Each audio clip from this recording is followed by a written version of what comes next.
nk'uko mubizi kuva mu kwezi kw'indwi harateye ikiza c'ingwara yitwa mpox mu Burundi. Iyo rero ikiza giteye hariho umugwi w'abahinga ubushikiranganji bujejwe amagara y'abantu bwashizeho kugira ngo nabwo nyene bufashe mu kugwanya ikiza kiba cateye. Ni muri ubwo buryo rero uwo mugwi w'abahinga wakoranye kugira ngo wandike igitabo kijanye n'ukungene iyo ngwara imeze, ukungene boyivura n'ukungene boyipima n'ibindi bijanye ukungene boyigwanya, kugira ngo ico gitabo gikoreshwe mu mavuriro yose yo mu Burundi. Ni ukuvuga yuko abaganga bose bariko baravura ico kiza kiba cateye bakore ibintu bimwe vyanditse ku banyagihugu bose boba banduye iyo ngwara. Ni ukuvuga rero nk'ubu dufise ikiza ca mpox.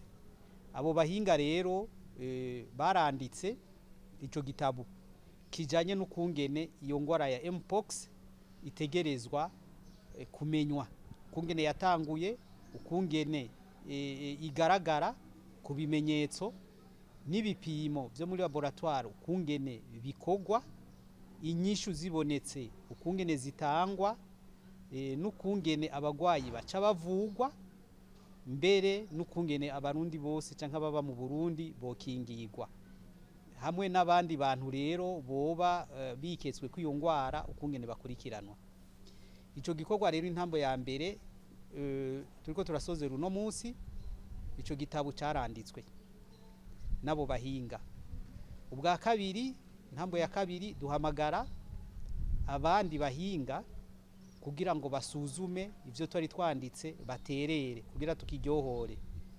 Ivyo vyose biheze rero, igitabo kimaze kuryohorwa, kimaze guhera, twaciye tugishikiriza umushikiranganje ajejwe amagara y'abantu mu Burundi kugira ngo atereke umukono, kubera n'igitabo c'ubushikiranganje. Hanyuma uno munsi rero twovuga ko ari uruganda rwo kugihereza abantu bose bashinzwe kuvura ingwara ya mpox mu Burundi. Nkuko mwabibonye, haje abantu bakorera mu mavuriro kandi abantu bakurikirana ku munsi abantu bafise ingwara ya mpox, haba mu mavuriro ya leta canke mu mavuriro y'abigenga.